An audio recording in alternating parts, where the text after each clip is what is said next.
when you're in a relationship with someone, friend, family, whatever, that's still an agreement. It's a contract. You feel me? And not a contract in the sense of like it's an adjustable contract. But I am choosing you and you're choosing me. And so that means that this is a product of what we both want, not just what's best for you.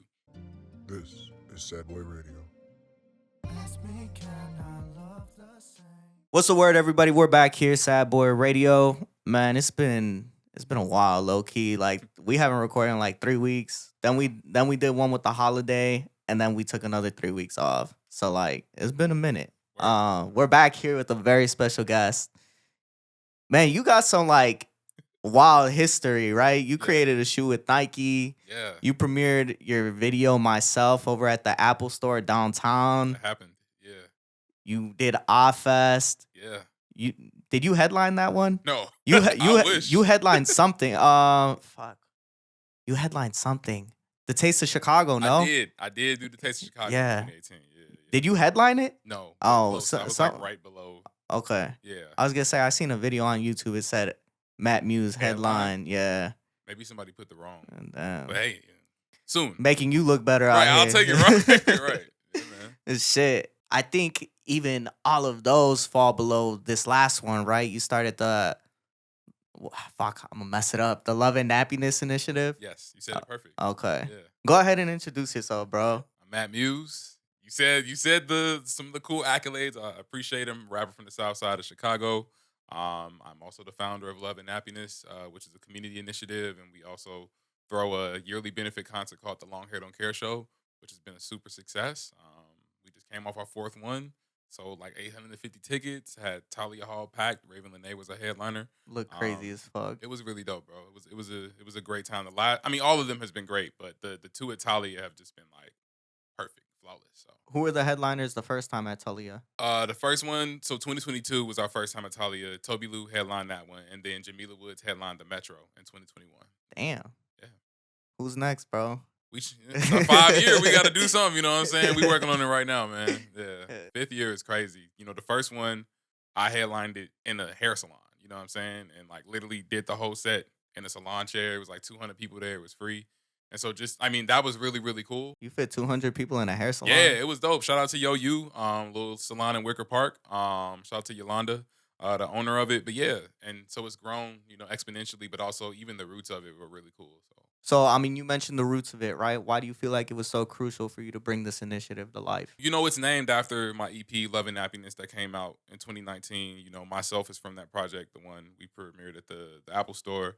For me, the growth of my natural hair was like very synonymous with me finding self-confidence and like finding self-love. And I was like, what's a way for us to take that and like make it a tangible form of, service? I was raised to serve, I was raised in the church, you know what I'm saying? Both of my parents are servant leaders. My grandmother was big on service. I remember she used to take us to down on Wacker and we would hand out food all the time. And so like, I think because it's just a part of me to serve, I was like, yo, I have to find a way to make service a part of my music work. And that was how it came about. And, as it ties to the hair, folks who are living in and out of shelters, I think they deserve access to the same products and, hygiene products that we have, especially if they're trying to get like job interviews and things like that. They should be able to present their best selves so that they can hopefully get out of the situation that got them there. And so that was the other piece. Like, yeah, we have to find a way to collect these products and give them to the shelters so that the people going to these shelters can live just as good as us, at least when it comes to presentation. And then also the Long Hair Don't Care Show is a benefit concert for those shelters as well. So we're not only, giving them products, but trying to support their missions with a little money as well. Man, shout out to you for that, for real, because it's a thoughtful initiative to start, right? Like you said, you were raised to serve. Your family has done it. They raised you to do it. And that's something that gets lost a lot of the times, especially as an artist. That's something that you told me, right? You lose time with people and then you start to realize, oh, like I've been so caught up in this. I've been so caught up in trying to pursue my dreams and goals and passions that sometimes you do look in the mirror and you're like, damn, like, who is this person for real? Where's the time going? Like, So to remain grounded in that and make sure that you're still giving back to the community in any way possible and in a thoughtful way for real, right?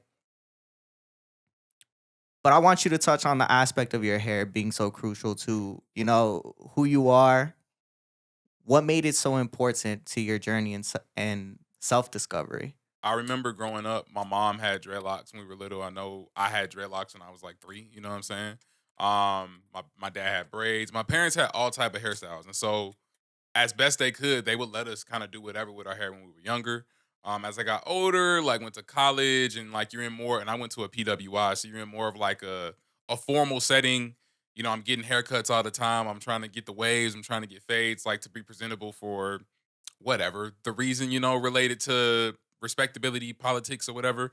And at a certain point, I was like, I'm going to class in suits and shit, like, and it was fucking stupid. And I'm just like, none of this is comfortable, and it's also like, to what end to perform, and what does my real self feel like? And I think my real self feels like that freedom that my parents let us move with, when I was younger.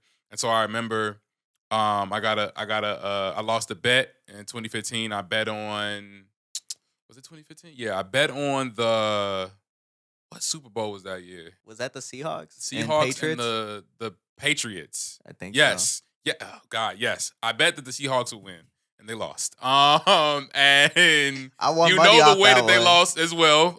So it was like, damn. And the bet was that I was growing my hair for a little bit, and my homie was like, "If you lose, you got to get a haircut." So I got a haircut.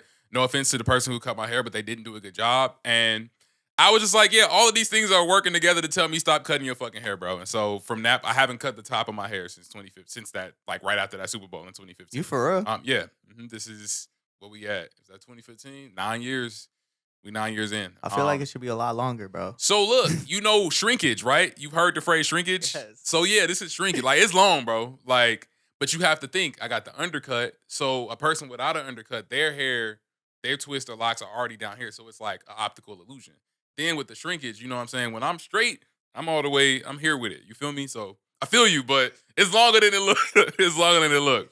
But yeah, that was really it. And then as I grew my hair and stopped like thinking about like the concept of like your hair is nappy or something like that, it was always said negatively, growing up. But I'm like, nah, like we're in this age where us as black folks are like embracing all of that shit that we was told was like not acceptable. And so when I started to do that, I started to feel like the most raw, real version of myself. To a point. And so yeah, that was the origins of the hair shit. And I'm just growing it and figuring it out, letting it do what it do sometimes. Sometimes I don't have locks, so I'm able to kind of like take it out if I want to wear the fro, I can do that. But I don't plan on cutting it. I don't think I've ever seen you with the fro, bro. Really? Oh, so this is new Matt.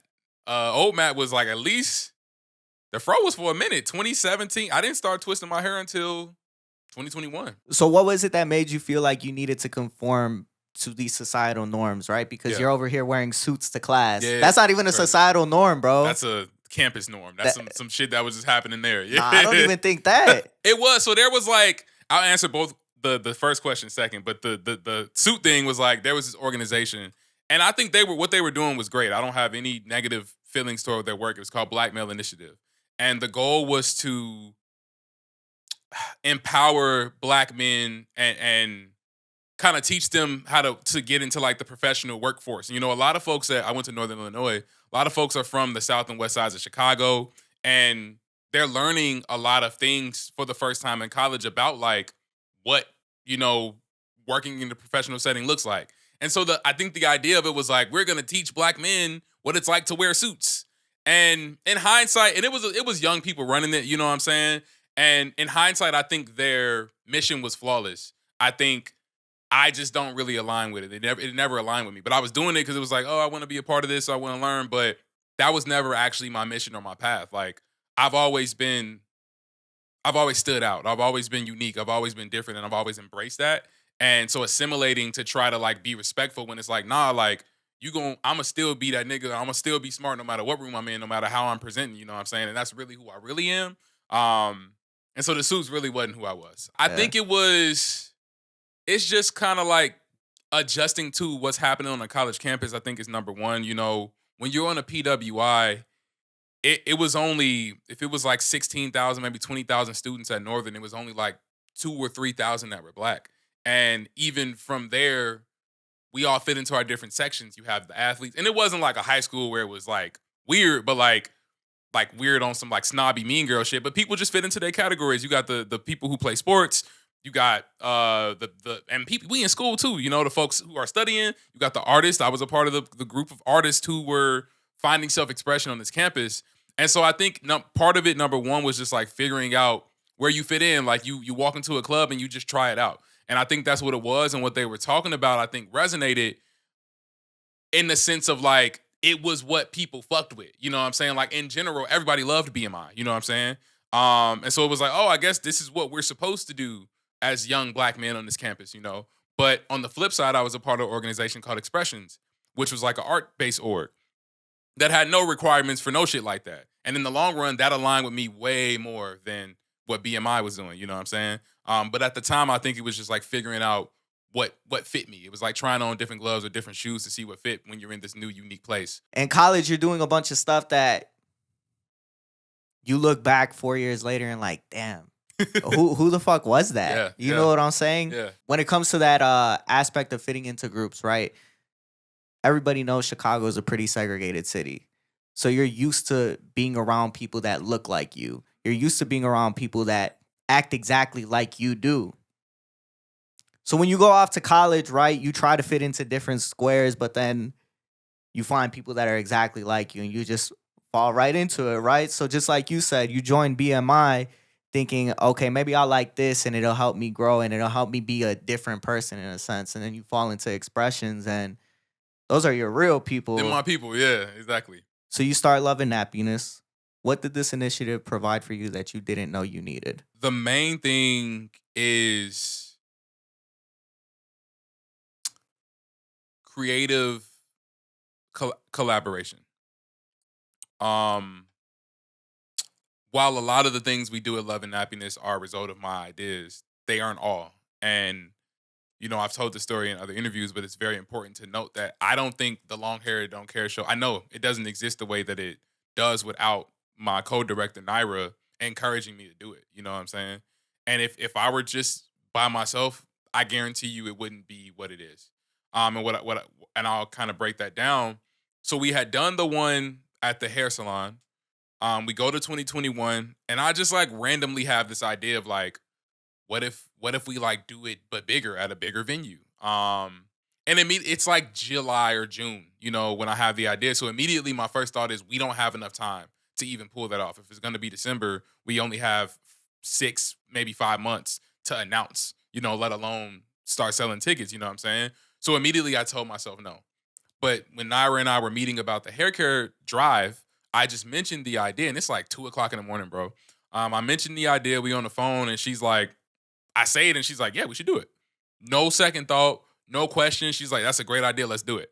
And I'm like, "But how the fuck we gonna do it?" She's like, "Oh no, we got to figure it out though." And I was like, "Oh, okay.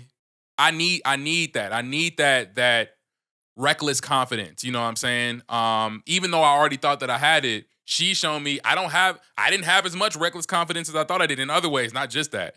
And then that energy that she gave me, we worked together. We raised like 20 bands in like 4 months to pull that off. You know what I'm saying? And that's still to this day, like, and I don't talk about, I have my personal accomplishments that I don't share outwardly. You know, like the things you said in the beginning are big deals for me, but I also have like my own ones that I kind of have on my own little board of achievements. And that achievement, pulling that off in that small amount of time, is easily one of the dopest things I've ever done. And it wouldn't happen without her help. And then beyond that, as it grows over time, I believe in myself, I trust myself, but I'm sitting down with her, I'm sitting down with our team and just bouncing every idea off of them. You know what I'm saying? What do y'all think we should do here? What do y'all think we should do there? How should we set this up? What do you think about the venue?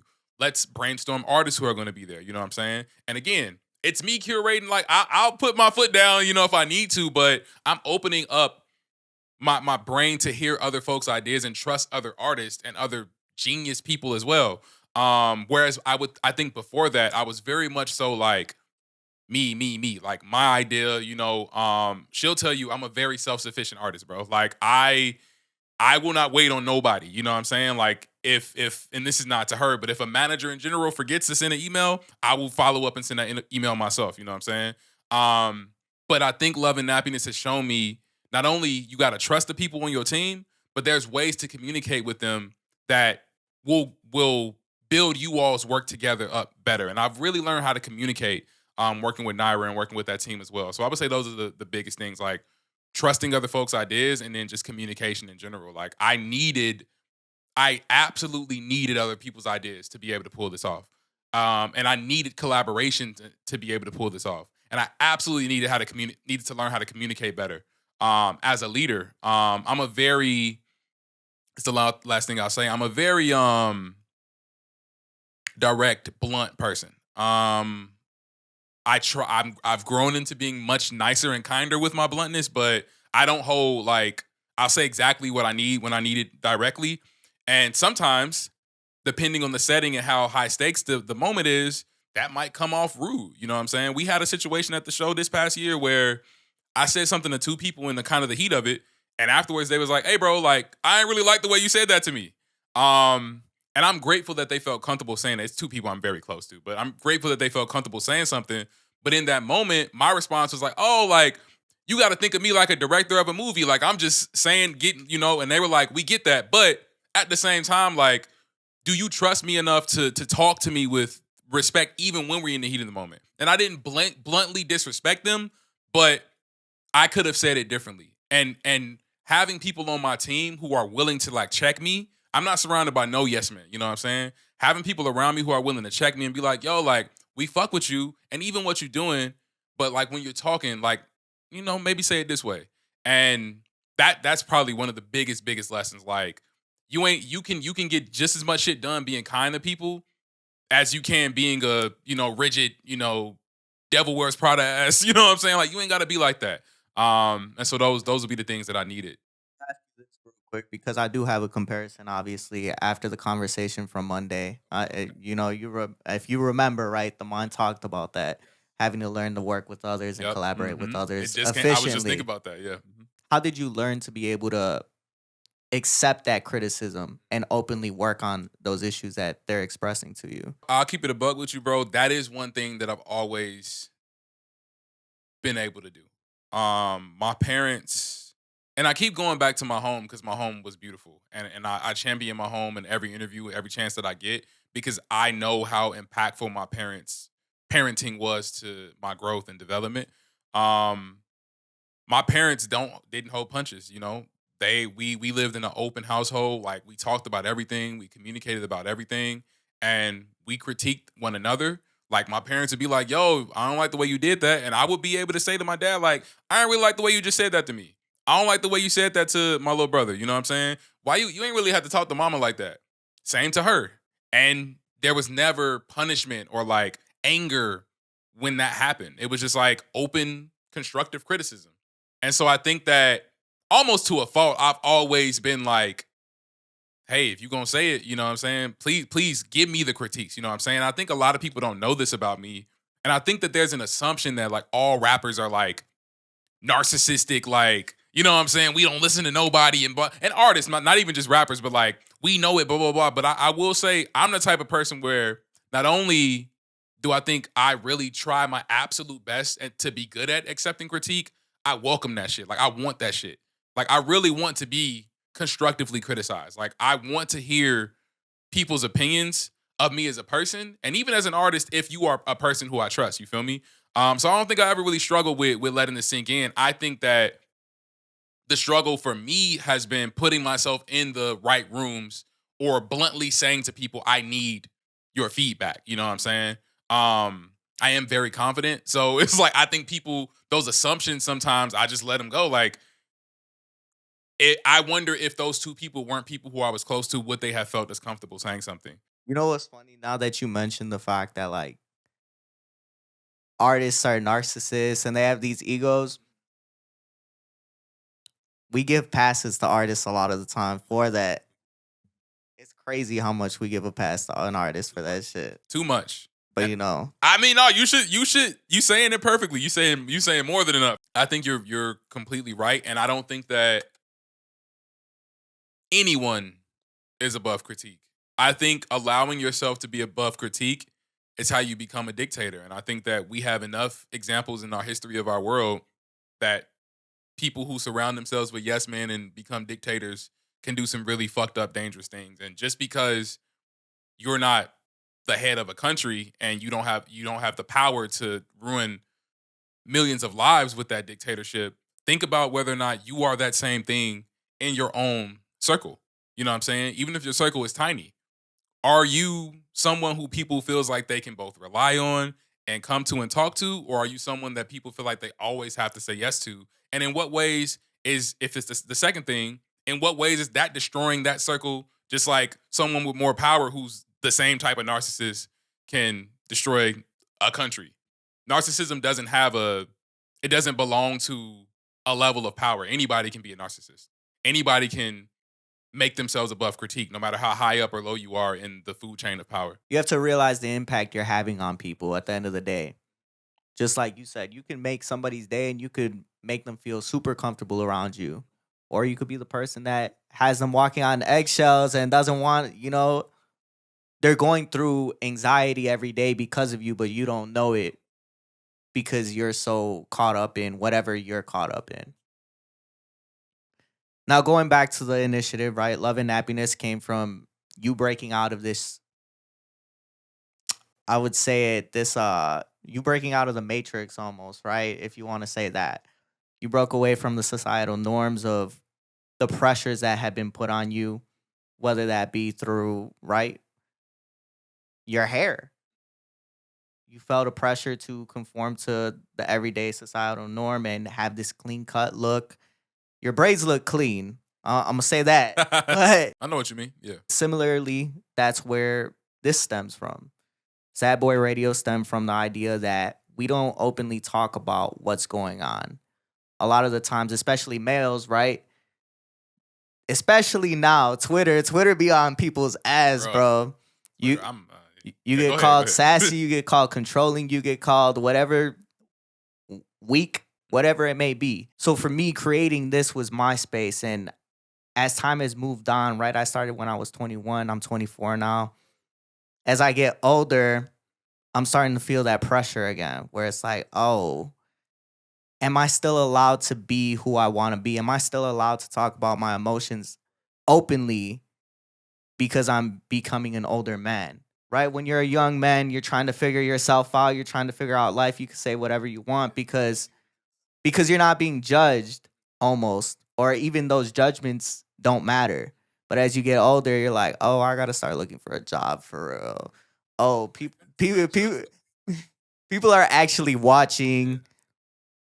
A lot of artists, they come on here because we allow them to share their story. So a lot of the times my story doesn't get to be shared as much. And that's cool. But at the same time, like, I'm a human being too. I'm going through my own things. And that's kind of like why there was this recording pause, because I've been going through so much recently that I don't feel like I was going to be able to put my best foot forward. And I haven't talked about that. So I mean, that's why I'm over here, like, just laying that out there. It's been a year, yeah. So I'm glad you talking about it. Yeah.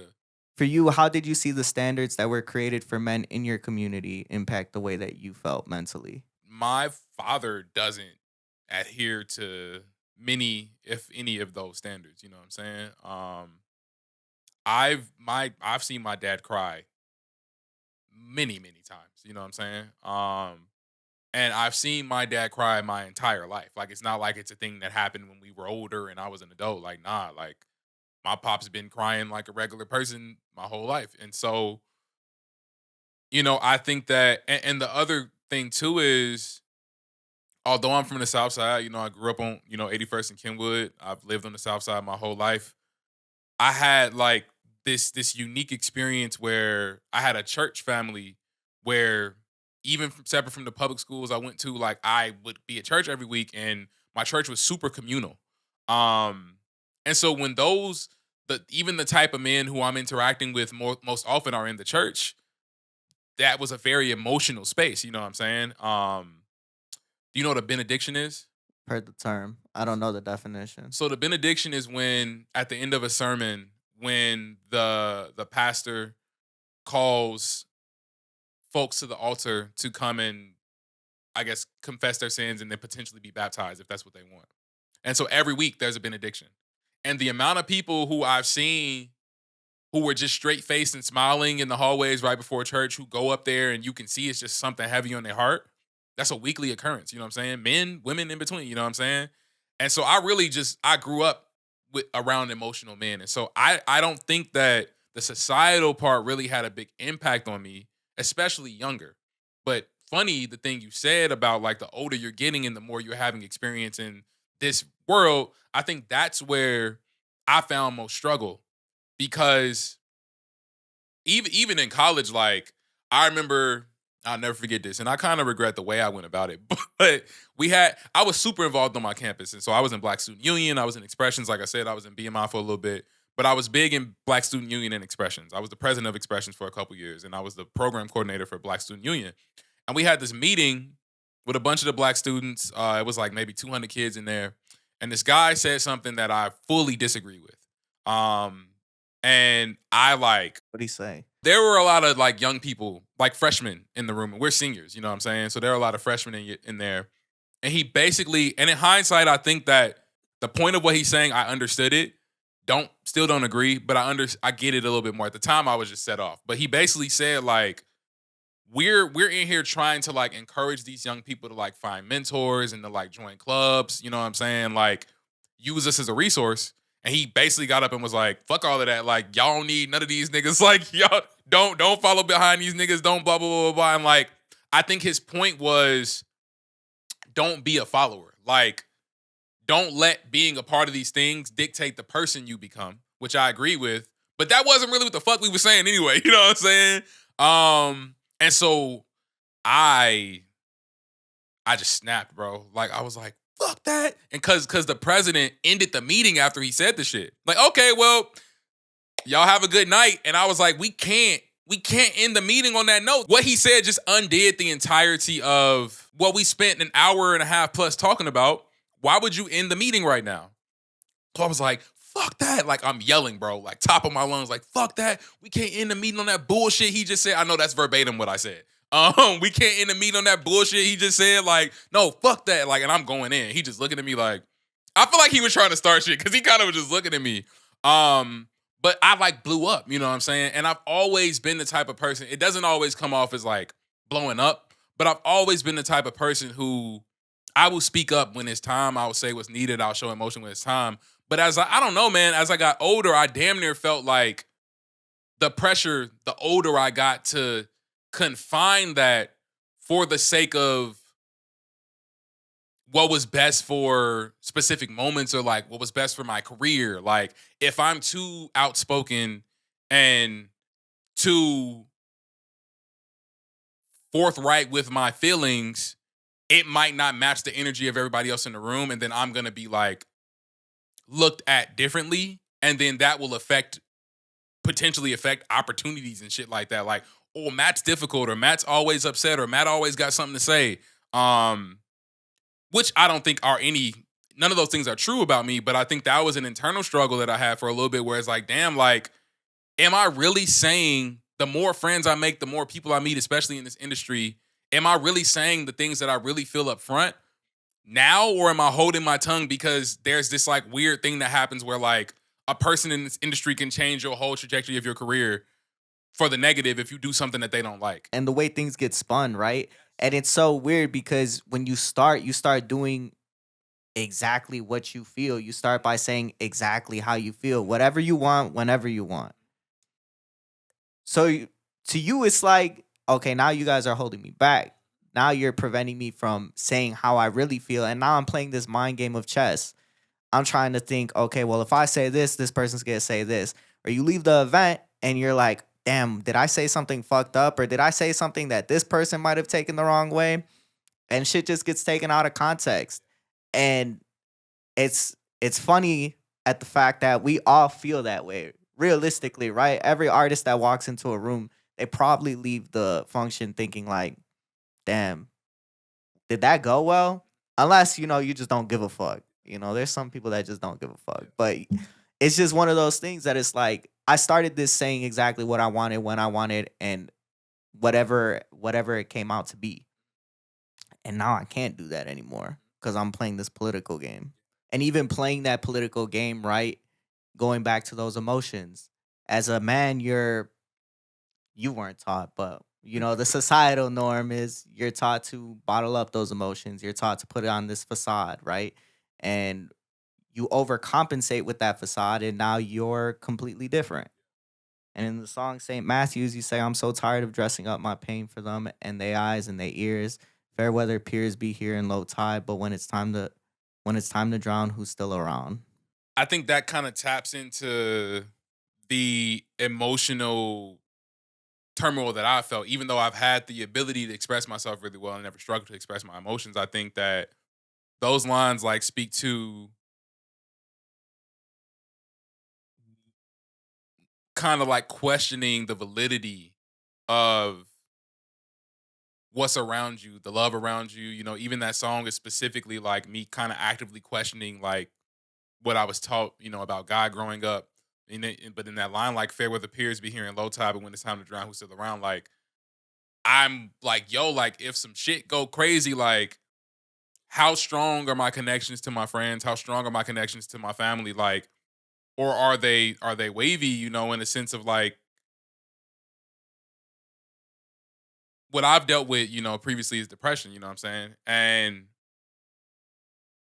I think as I just was never prepared to be depressed. I'll say that. Like, and I think if anyone's ever experienced it, like it's very difficult to get out of it because sometimes it's not even rooted in like logic. It's just like I just don't feel good today, you know what I'm saying? And then those days like become weeks. And or there's like a persistent thing that does trigger it and now everything is kind of like blah around you. And absolutely one of the biggest things for me that has gotten me out of my depressions is my community and my friends. And the people closest to me.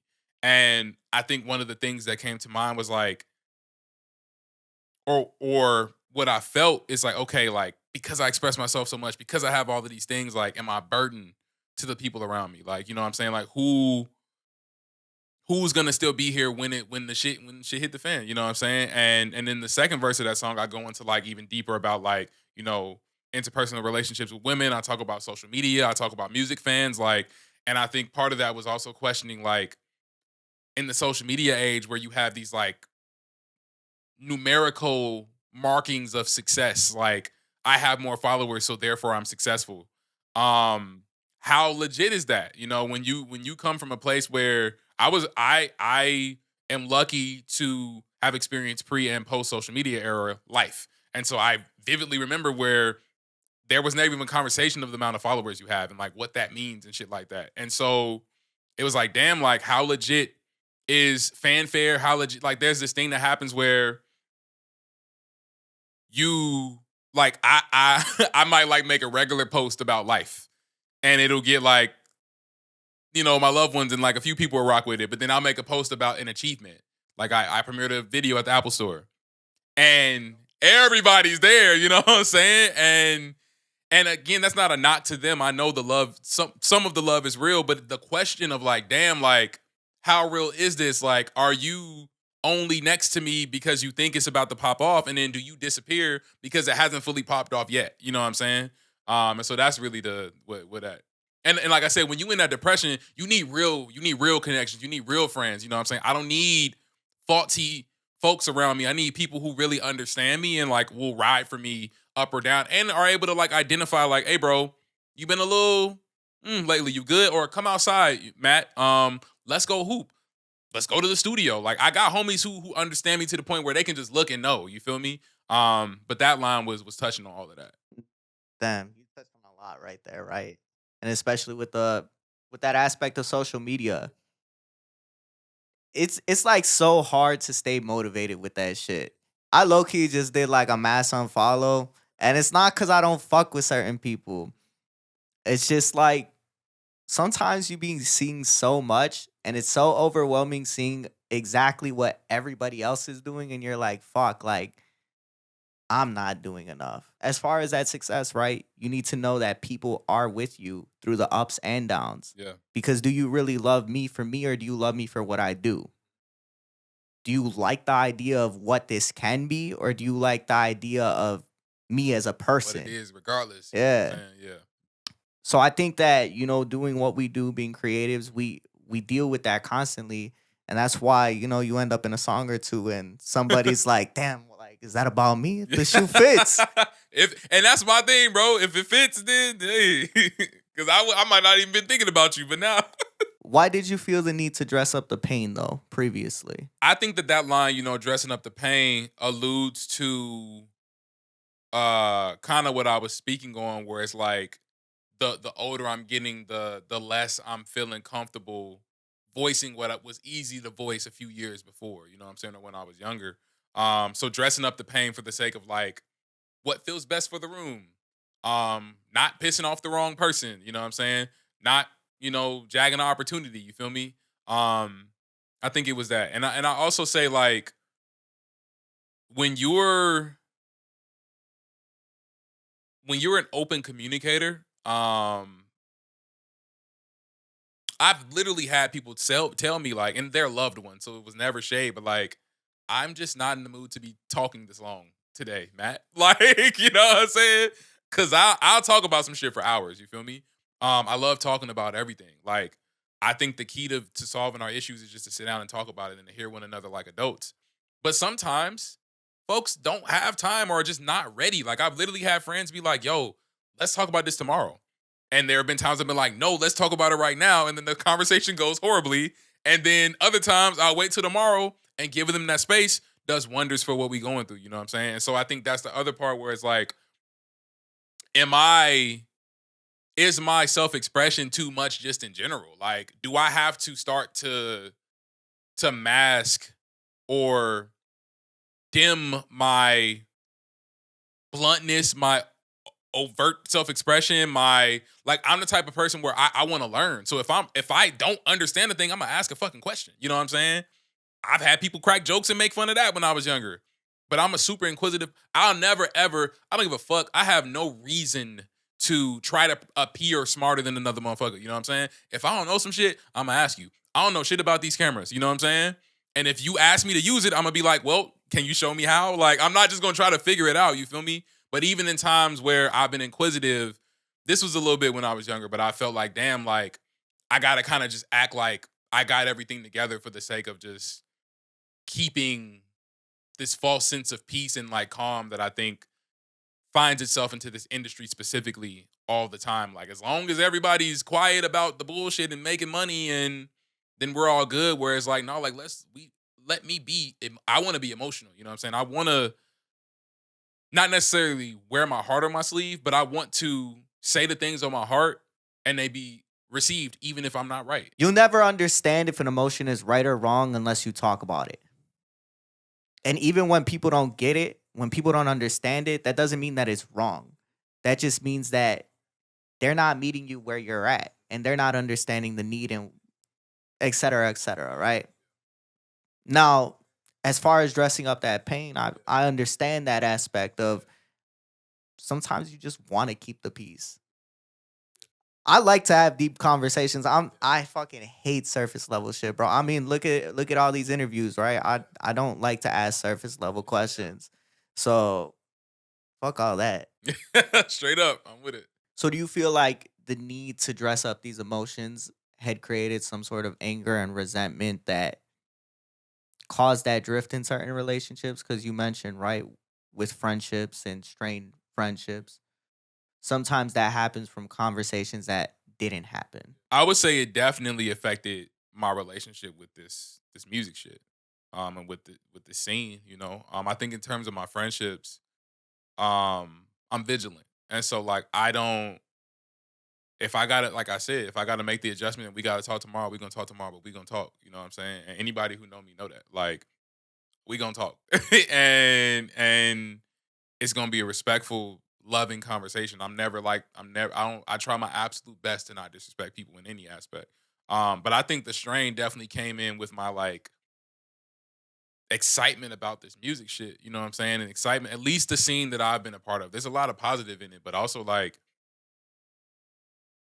I I've just had a few experiences where I'm like, oh, like my energy is not welcome here, or you just observe what's around you and like that the energy of majority of the people in this room is like that, and my energy doesn't really match this. So one plus one equals two, and so I think that's the part that got strained. Like my relationship with social media, like we talked about, strained horribly, you know what I'm saying? Over the last few years, like where, on the music tip, like feeling, questioning compliments, questioning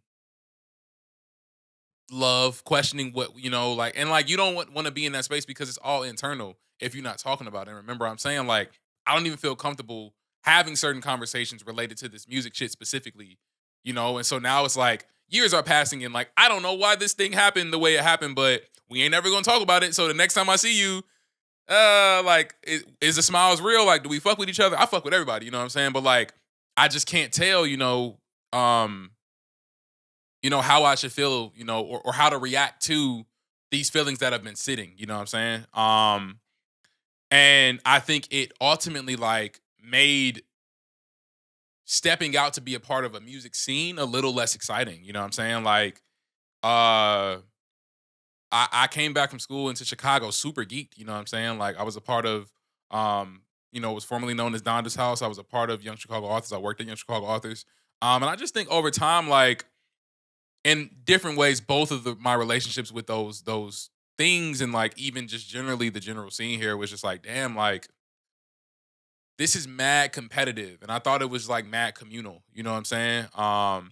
There's like definitely this air and energy of competition underneath a lot of this shit that I don't think is necessary because we fighting over scraps. You know, at the end of the day, like ain't no labels here, ain't no ain't shit going on, but what we doing here. You know what I'm saying? And that's from Joe Freshgoods all the way down to the person who just started. You feel me? And the whole beauty of Joe Freshgoods' work is that he doing this shit as a Chicagoan on some Chicago shit. You know what I'm saying? We make our own, and so I think when you're in a place that makes its own, the goal should be to be communal and to share and to like always put on the next, person, and not to hoard opportunities, not to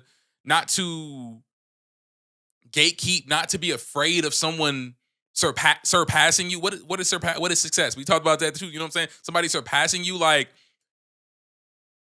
ain't shit going on here but what we make, and so we should all be loving on one another. And I think I've seen in a lot of ways a lot of love, but in some ways like like there's definitely this air of like competition and like hating and not wanting to see people succeed if you're not also succeeding. And I've never been that type of person. I don't give a fuck. I genuinely don't give a fuck. Like I'm not affected by someone else's success. Like I really want to see people win. I like that you bring up the fact of hating on other people's success and being mad that somebody else might be doing better, because I think painting it as that is a little bit better than this competition aspect. Because I think, and me personally, I think healthy competition is good. Once you allow it to To turn consume, into some other shit. yeah, once you allow it to consume you with this animosity and this resent, that's when it becomes a bad thing. And I think on the competition tip, like, don't get me wrong. I think competition in itself is healthy. 100% agree with that. Like, I love sports. You feel me? I'm a huge sports fan. Like, played sports, like, huge into competition. What I'm saying, and I'm going to get to what you said too. What I'm saying with competition, I do think that there's some times where it teeters into, like, at what point are we competing? And at what point are we all fighting over a similar opportunity? And if it's a similar opportunity and we can all win off of it, are we not sharing that data with the next person so that they can win as well? You know what I'm saying? And are we intentionally holding on to certain things so that X doesn't win? And I think that that's kind of what more so what I'm speaking of. Like I and I think maybe doing that is a result of hate. Something deeper than just, oh, like I want to be a better rapper than you. I think that's healthy competition. I don't walk in no room and I think I'm the best rapper. You know what I'm saying? So that's saying that is competitive in itself. But I'm also saying I want to see everybody succeed. So touch on that success idea a little bit more, right? You mentioned that. What is success? What did it mean before compared to now? Um, when I was younger, success was rooted in dollars for sure. And you'll hear me talk about it in my music. I still rap about money. You know what I'm saying? But I think like a mindless pursuit of being rich. And when I say mindless, I mean not knowing the definition of what it means to become rich, like how to get there. Like, I'ma just be rich. I'ma make money off this rap shit. And I still fully intend to do both of those things, but now I have an understanding of what it actually means to do that. Where when I'm younger, I'm just saying it because it sounds cool and it seems like I drop this rap song and I become a millionaire. You know what I'm saying? Whereas like, no, the thing that I want is sustainable financial comfort.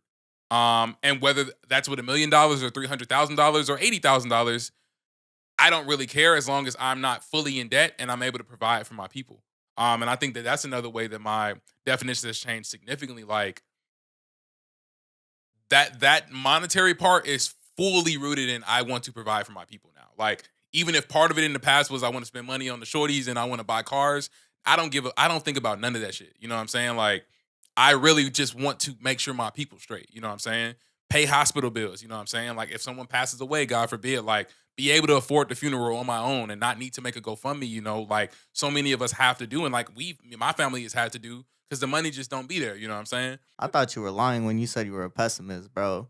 Some dark ass shit. What I say? But go on, go on, go What on. I say? Oh, I said God forbid. Like you know, Nah, having to start a GoFundMe, bro. I'm not even thinking about that. what I meant by that is like if funerals are expensive. No, I know what you mean, Oh, but okay, cool. but I You know don't what wanna I think know, about it at all. no, I get what I you're just saying. I don't get think it. about it. I'm like, damn, dark Hey, ass we dude. talk about. I don't think it's dark. It's just it's a change. You know. I think it's. I also think that's the role that I'm starting to have to play in my family. You know, my parents are still here and thriving, but it's like we getting to the point where both of my parents are being in their 60s soon. You know what I'm saying? And so like we finna be providing for them. You know, and so that's the thing. That is the thing on my mind.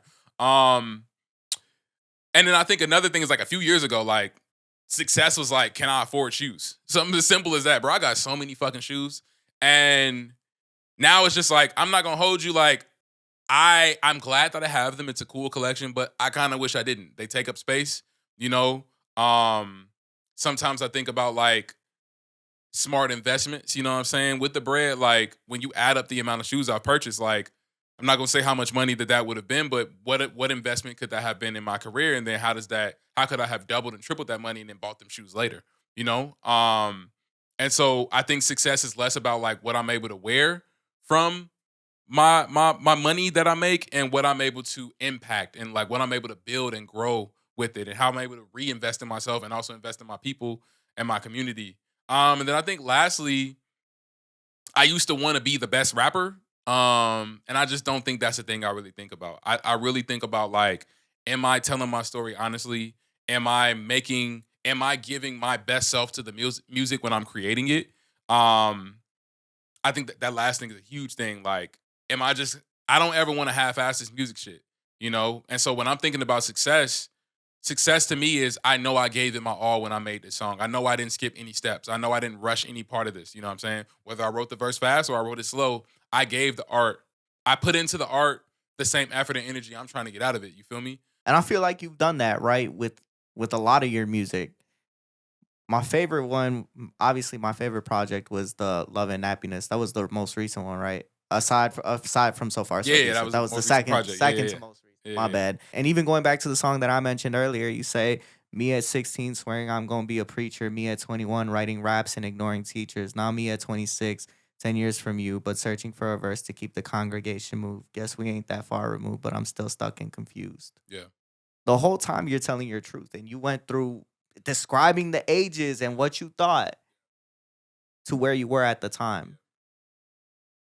But touch on that a little bit more, right? What made you so stuck and confused? What were you trying to figure out at the time? St. Matthew itself, I think, is a perfect example of what that whole project, Love and Happiness, is a perfect example of what I'm talking about. I gave the art what it needed. You know what I'm saying? I respected the craft when I made that project and really that song for sure, for sure. So I'm glad that that's the example you're using. But as far as the stuck and confused is more of what we've been discussing, which is like, again, that song was me finally finding a way to say like, I've questioned God, you know what I'm saying, and my relationship therein. And you know the line after that, stuck and still confused on its unconditional and if it's fictional or truth. And so the idea of unconditional love, like, is there really a world that exists where someone or some entity can love me despite all of my mistakes, all of my flaws, you know, all of my shortcomings? because I had been taught, growing up that God loves you unconditionally. When no one else is there, God is going to be there. The song was like questioning that, like, whoa, like this concept of someone's going to love me no matter what feels so foreign in a world that does the exact opposite.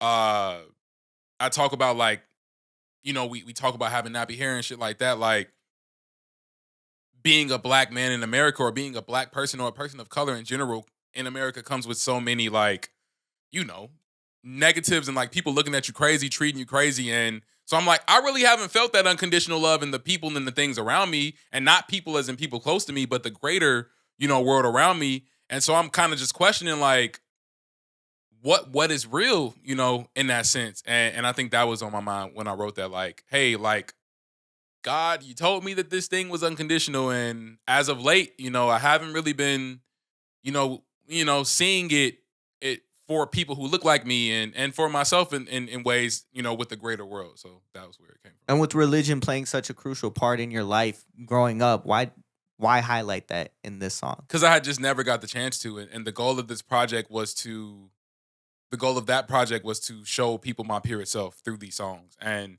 I can't talk about me without talking about being raised in the church, and my relationship with God, previously and now. Like you went through the time. Like there was a time where I knew I was going to be a preacher. Then there was a time where I didn't. And so talking about all of that is me really showing the people who I really am. So that was why. How important was redefining your relationship with religion to finding your own self identity as you continue to grow? When you're raised in the church, born into a church, and like my church is fine, nothing crazy. Like I have no negative things to say about the church I was raised in, but when you are born into a family that's few generations this same religion, like it's like a part of who you are, you know what I'm saying? And so you have to my church was very big on like have your own relationship with God, have your own relationship with God. Like don't base your relationship based on what someone else said, like find your own. And so I think it was important for me to define it because as I got older, there were just some things that I had questions about, that I had learned when I was younger, that I think in general, like you probably were like, but you didn't really like ask the question unless like I was, in the crib. Like, but then when I became an adult, I was like, no, like I want to answer those questions. Like the things I'm confused about or I don't agree with, I want to explore that more. Um, Whereas I think like faith and trust are like really big things to that are taught when you're younger. Like just have faith, just believe. And I don't think I don't know how effective blind faith is in having an actual relationship, you know, with God or whoever you believe in. Yeah, anything, honestly. Yeah. And I believe faith is a result of some form of trust being built. Um and then you have faith that the thing you believe in will remain what it was shown to be and won't break your trust. And so as an adult, it was like, no, I'm gonna ask these questions, I'm gonna get answers to them, and I'm gonna find my own kind of like definition of what uh these beliefs mean for me. And the things I don't agree with, I'm not gonna agree with them and I'm not gonna push them. You feel me? What do you think was one of those questions you needed an answer to continue? I really, really didn't like the homophobia in religion. And I'm specifically saying homophobia because I think that the text was used to consistently people used it to pacify what was very bluntly hate. Um and I again, my house was I wasn't raised like that. I wasn't raised to hate nobody, you know what I'm saying? I and like I think that some things are inherent, the religion I was raised in, Christianity inherently says that homosexuality is wrong. You know what I'm saying? It's just a part of the religion. But then I'm like going to school and specifically in college, like, and I am meeting men and women, you know what I'm saying, who are gay, you know what I'm saying, or queer. And I'm like, there's nothing wrong with these people. You know what I'm saying? And not only obviously there's nothing wrong with them, but some of the things I feel like I was taught where it's like, you're not even supposed to be cool with them type of people, or those people are going to hell, like little stupid ass shit like that. I'm just like, I can't rock with that. You know what I'm saying? Because there's then this thing where it's almost like, I don't believe that homosexuality is a sin at all. But let's just, for the sake of that dumbass argument that a person using the Bible to spew their hate would use, you are a sinner as well. There's no, you're not queer or homosexual. I know you doing some other shit. You cheating on your wife. You be lying. You know what I'm saying? You ain't pay your taxes. You ain't pay your tithes. There's something. You know what I'm saying? And it ain't no person making a group to raise signs at your shit to tell you going to hell. You know what I'm saying? And so it was definitely some stone throwing shit. And I don't like stone throwing. You feel me?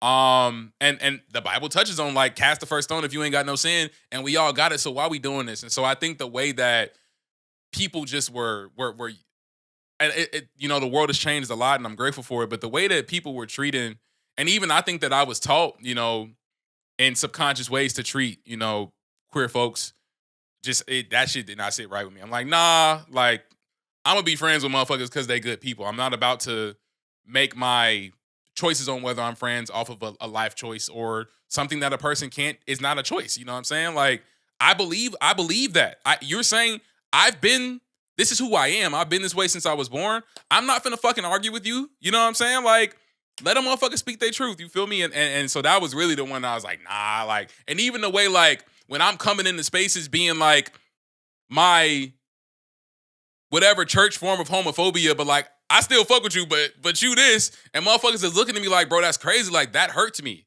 And I'm like, nah, I'm an empathetic person, bro. I don't want to hurt nobody. I don't ever want to make a motherfucker feel uncomfortable. And when I'm starting to feel that energy, I'm like, nah, there's something wrong with what I'm doing. There's something wrong with what I was taught, not the way that you're living. That was a hard hurdle for you to get over, huh? The difficult thing was not the coming to terms with, okay, well, we shouldn't hate people, for being homosexual or queer. I think for me, it was, I'm now questioning this thing. I'm questioning God. I think that was the hard hurdle. Like, and even if it's not just rooted in that, like, even the idea of like, I'm about to go against this thing, or like, I'm going to tell my mom, like, I don't really know if I believe. I remember I wrote my mom an email when I was 25. I was like, I don't believe the shit that we was taught no more. You know what I'm saying? That was the hurdle. You know what I'm saying? To have that be my truth. And to live in that truth was the actual hurdle. And that's just one branch of that truth. But it was just like, nah, like, this ain't really aligning with like what feels like reality. And I need to start saying this out loud, because it is, you're not going to see me going to church every week no more. You know what I'm saying? You're going to hear me make songs like St. Matthew where I'm actively saying like, God, is this real or not? You know what I'm saying? Whereas like a person could hear that and be like, this is blasphemy. Turn this shit off. But if you really listen, it's like, no, like, this is a person living and going through life, asking necessary questions. And so I think the hurdle was like publicly being okay, being like, nah, like, this religion shit ain't for me. I think for me with religion, as far as that, right? I don't remember who said it, where I heard it, but they basically had told me like, with the Bible, you take what you take and you throw away what you throw away, right? So not ever really living by that to a code, to a T, like this is life's, like, if you don't follow this, that's a wrap for you. You know what I'm saying? I feel like because of that lesson, I didn't ever like question any type of relationship. Yeah, and that's not the way that I was raised. The Bible was the guide. You know what I'm saying? Like, Life's manual. yeah, it was the life manual, Yeah. real shit. And so I've been told yeah. that too. That the Bible is a manual to life. Yeah. I mean, once again, it is a manual to life. You just don't follow it to a T.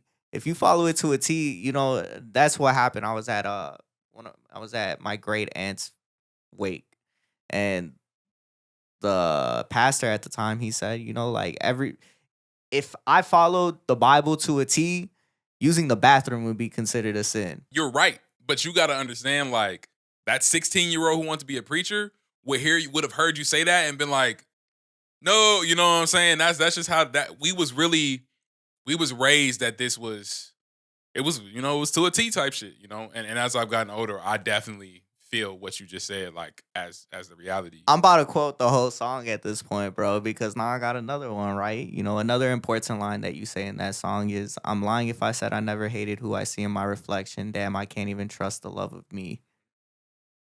Did that stem from this questioning of God? Because now you have to look at you, which is everything you were ever taught, and say, like, maybe it was wrong this whole time. I would say that. I would say bouts with depression, like, does this make me weak? You know what I'm saying? Like, I did the TED Talk, and in the TED Talk I talked about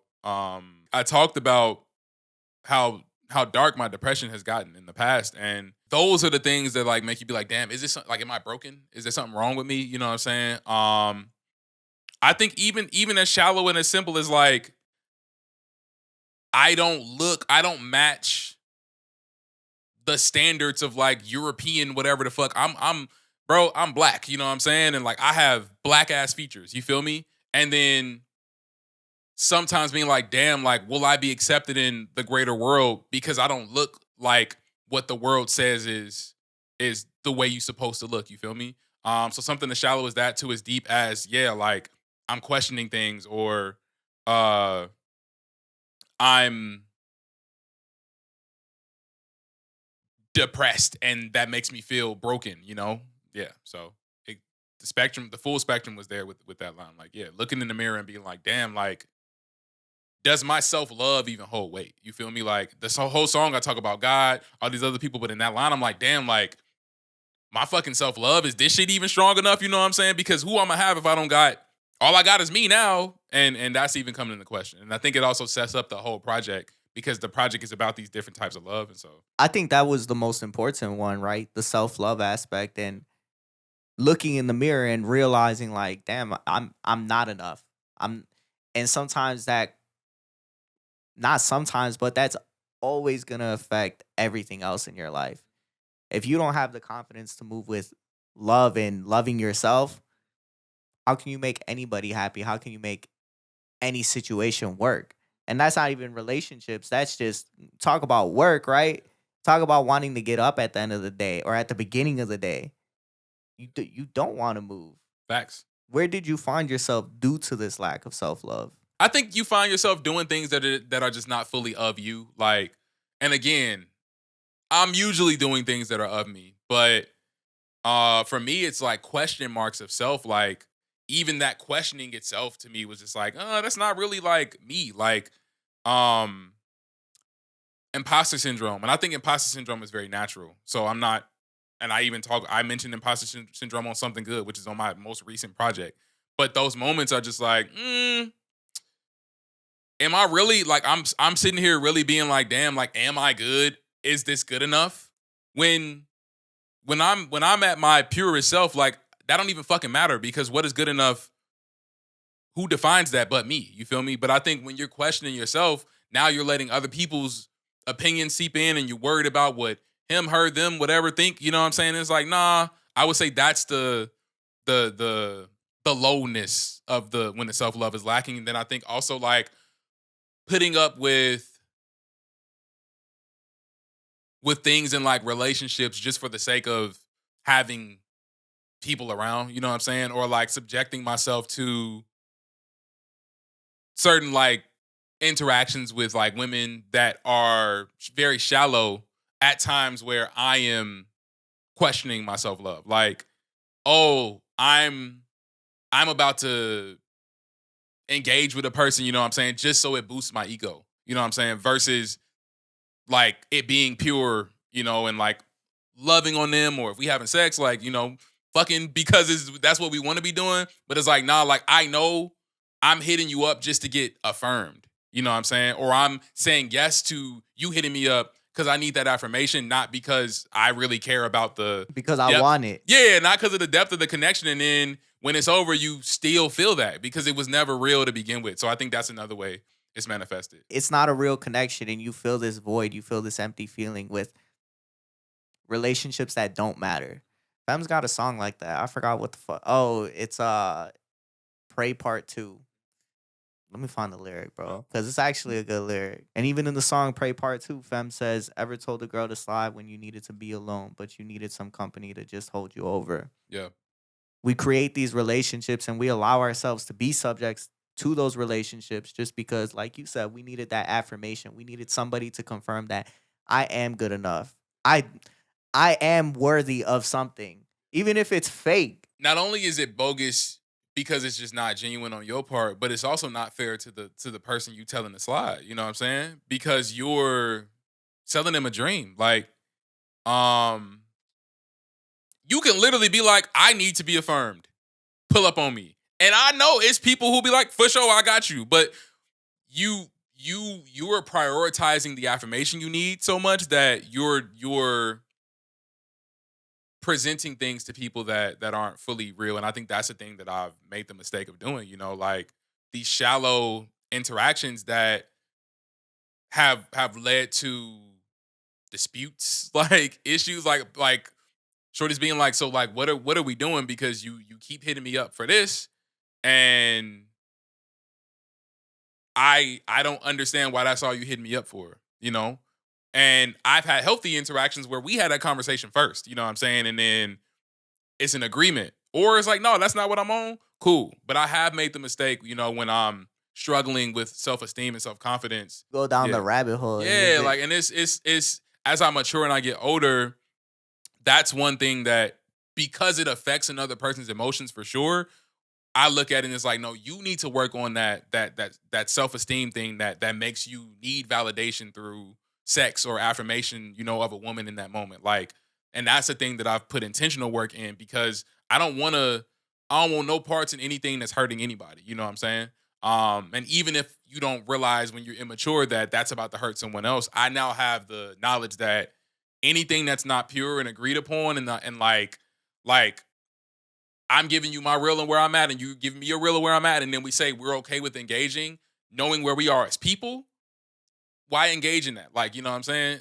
We grown. You said like college is like the place where you try things out. You make mistakes in college, you know what I'm saying? You make mistakes in your 20s, like you live and you learn, and luckily, like, again, the people I engage with are loving, amazing people. And so still these people are telling me to my face, like, hey, I don't like that you did that. And then I'm learning from that. You feel me? But still, the part like, oh, I hurt someone else, or I was oblivious to the way that this was affecting you because I was so focused on what it was doing for me. I don't ever want to engage in that. So I think that's another way when my confidence has been down, previously, that I fucked up, and I'm trying to be off that and just be super mature person, like, especially when it comes to other people's feelings and emotions. Do you feel like that's the biggest lesson you've learned on this journey of self-love? I would say it's the biggest lesson as it relates to the way that my confidence affects others. In terms of my lesson, internally, I would say the biggest lesson has been that the voice telling you that you are capable is the one that's always right.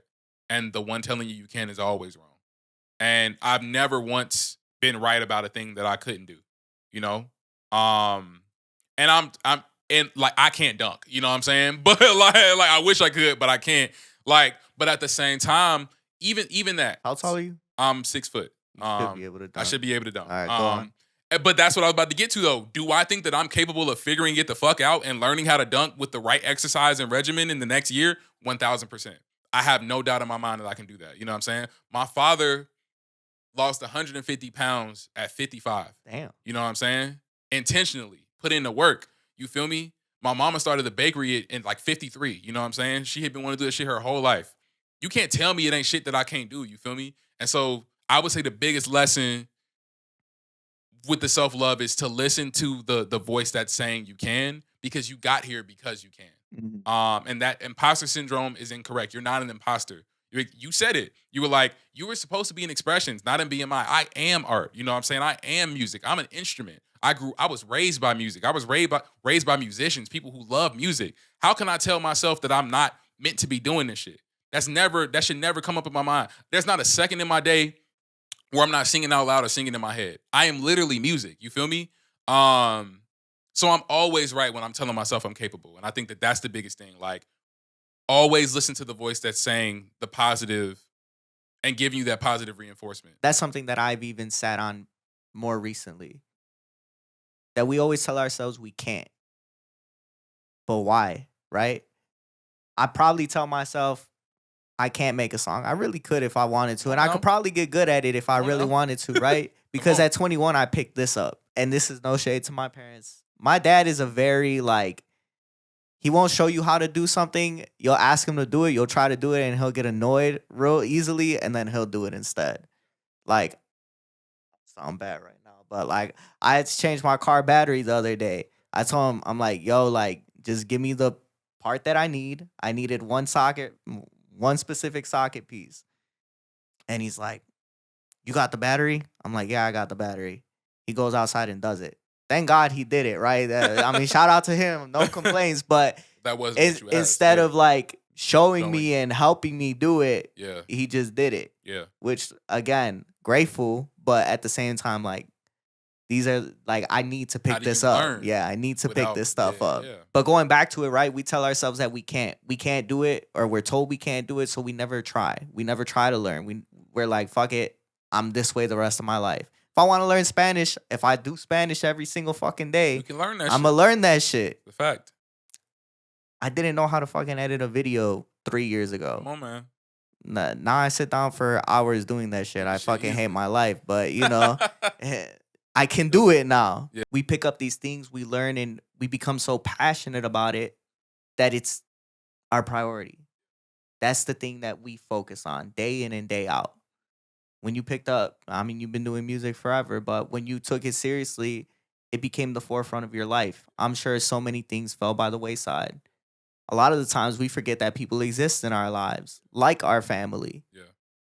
What was the moment you realized that I'm not giving them as much time as I used to my people? It was this moment when I was younger. Like my parents were so worried about me. I think it was my dad, but he was so worried about me. He's like, "You're always in your room," and I'm like, "I be in my room thinking about basketball. I be in my room writing raps, making beats. You know what I'm saying? Playing my Game Boy. Like I'm chilling." He thought I was like sad and depressed. I'm like, no, I like sitting alone with my own thoughts.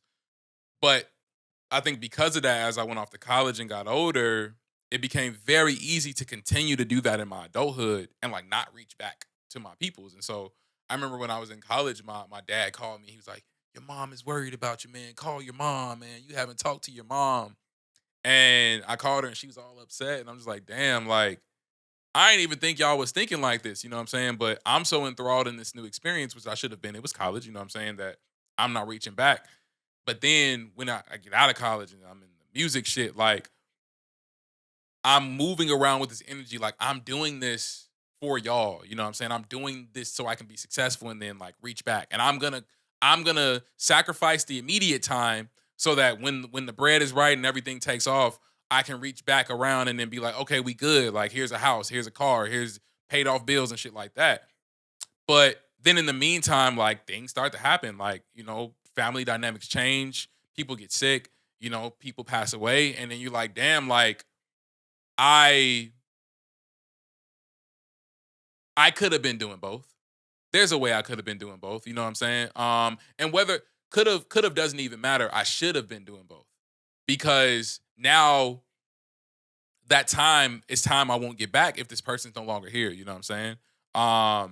Or if a family member gets sick, like, well, what we need right now is not that money you finna make in 3 years. What I need is for you to call me and check on me. What I need is for you to help me get groceries. You know what I'm saying? Like, there are other ways to be present for your people outside of this like thing that I created, which is the ultimate present of getting rich and making all of y'all happy with money. You know what I'm saying? My presence alone is enough to my loved ones. You know what I'm saying? And I think I didn't realize that. And I'm still kind of learning that lesson. But I'm getting it a lot more. Like I go out of my way to make sure I'm physically there, around my family. I'm still not best with the phone. But like I try my absolute best to not miss an opportunity to see the fam, you know what I'm saying? And yeah, I think that's really what I've experienced. And I think like even with my parents, like I'm the type of friend, bro. I can go years without talking to a homie. I can go months without talking to a homie, and I'm gonna talk to him like we just talked yesterday. But again, when you're in a relationship with someone, friend, family, whatever, that's still an agreement. It's a contract. You feel me? And not a contract in the sense of like, it's an adjustable contract. But I am choosing you and you're choosing me. And so that means that this is a product of what we both want, not just what's best for you. And so I have some friends who don't like that shit. They want to talk. You know what I'm saying? Like, nigga, when you don't hit me up, I feel like you don't fuck with me no more. You know what I'm saying? Okay, I know you think that it's okay and you gonna check back in with me in 6 months and it's gonna be good, but that doesn't work for me. And if I'm choosing you as a friend, I need you to also meet me where I'm at.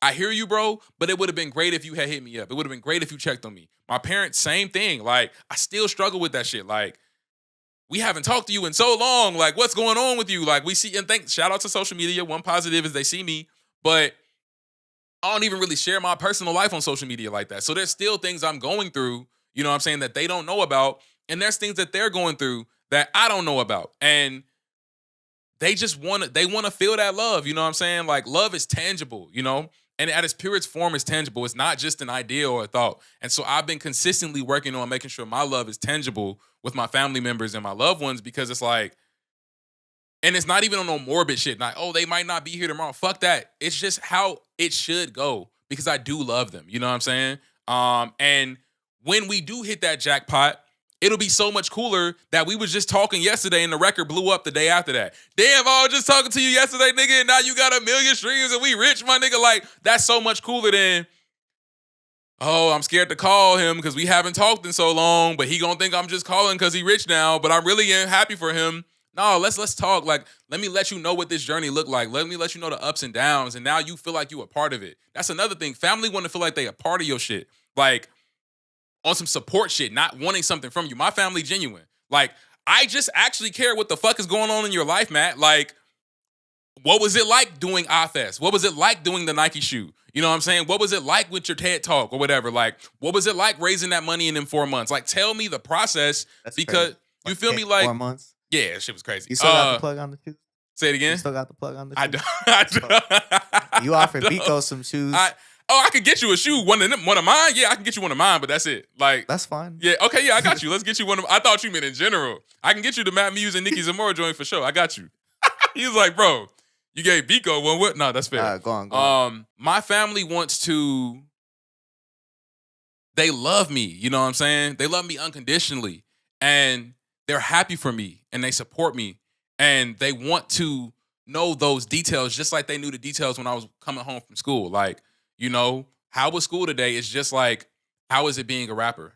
You feel me? And so I'm trying my best to get back to, or to work toward being present on a daily, weekly, yearly basis, and not just like when it comes to mine. It's just so easy to get lost in whatever you're chasing. It's not even on some artist shit, but on some human being shit. This capitalist shit is set up like that too, but yeah. As you get older, as human beings, you drift away from the people that are closest to you. I mean, I'm sure you've seen the graph, right? There was a graph that I saw one time, and it's like, friends, you know, you grow up together and then you just drift apart completely. Family, like, you're close for such a long time, and then there's just a point where you isolate yourself from everybody, and that's because you're chasing a relationship, you're chasing your career, you're chasing friends, you're chasing everything except your family until you get older and you realize the important things in life. While I agree with that, that's true. My older sister is 1.5 years older than me. She has a kid. She has 4 kids and a husband. And when I tell you, my sister, she got a job, she got a career, she got a master's degree. Like, my sister's done everything. She went to Ivy League. You know, my sister, she cold with it. When I tell you, my sister goes out of her way to stay connected to everybody. And I think seeing my sister do that made me be like, nah, yeah, this shit might be natural and it might be blah, blah, blah, blah, but it's possible. Like, I'll call my sister on some whole other shit and she'll be like, oh, I talked to Auntie Jackie today. I haven't talked to my Auntie Jackie in actual years, you know what I'm saying? A person who I know care, and Uncle Ali, you know what I'm saying? Her husband, like, 2 people who I know care about me, you know what I'm saying? 2 people who I used to see all the time. She talked to them whenever. Anything happened. One of the kids fucking make bubbles for the first time. We get a text with a picture of the fucking kids making bubbles. You know what I'm saying? And the shit be like, damn, bro, like, them not my kids. But that was how I first reacted to it. But then I was like, no, she's keeping the connection when she's doing this. You know what I'm saying? She's being intentional. She's working to make sure our family remains a family. And my grandmother was like really great at that too. And so seeing that in her, I'm like, nah, like there's definitely the natural growing apart that happens, but it's very possible to intentionally try to keep things as tight as you can, you know? And I know I haven't done as much intentional work in that department. And I love my career and I love what I'm going after, but I don't want to sacrifice that. And so I need to figure out how to make both of them work. I think that comes with age. I think understanding the fact that you can do both, it is possible to do both, comes with age and, you know, learning from your mistakes. Recently, that happened to me. I had to learn that, oh, I could have done both. I could have balanced both better. And I didn't. And at the end of the day, like, I think that it almost, man, I hate to say it out loud, but it was something that I was really thinking. It almost created a resent for this because I'm like, damn, like, I could have done better. I should have done better, but I didn't. And it was because I was so focused on the podcast. I was so focused on the reactions from people that, yes, they matter, but they don't really matter. Like you said, these followers, they're fake. You don't know these people. They don't give a fuck about you. If I stop tomorrow, they're not gonna be like, "What happened to Sad Boy Radio?" Hopefully they would, but I hear you. I mean, hopefully, but they're not gonna think like, "Damn, like." I hear you. Not like that person probably thinks about me and is like, damn, I hope they get everything they wanted because apparently it wasn't me. But, you know, sad boys That for boy, real. right? It be like that some real sometimes. And shit, sometimes you just got to realize, like, you can do both and Yeah. realize it before it's too late. Late. Make sure, like you said, it's a contract, it's an adjustable contract. Figure out what works best for you. Yeah. Love, bro. Man, I appreciate you. I'm definitely grateful we got to lock this in finally. Hey, low key, this been like a minute. Yeah, it's been a minute. And I'm grateful, bro. I'm glad you had me, and this was really dope. And thank you. Appreciate you, bro. You got anything to plug? Matt Muse, go stream So Far So Decent. We didn't talk much about it because we was talking about life, and that's okay. But my most recent EP is called So Far So Decent. I talk about life on there too. Stream that, and also go listen to Love Nappyness. That's the one we did talk more about, and it's my proudest project. So check it out. And I got music on the way. You can follow me at MattMuse12. Appreciate y'all. Make sure you guys go ahead, like, comment, and subscribe. Sad Boys for real. Peace out. This is Sad Boy Radio.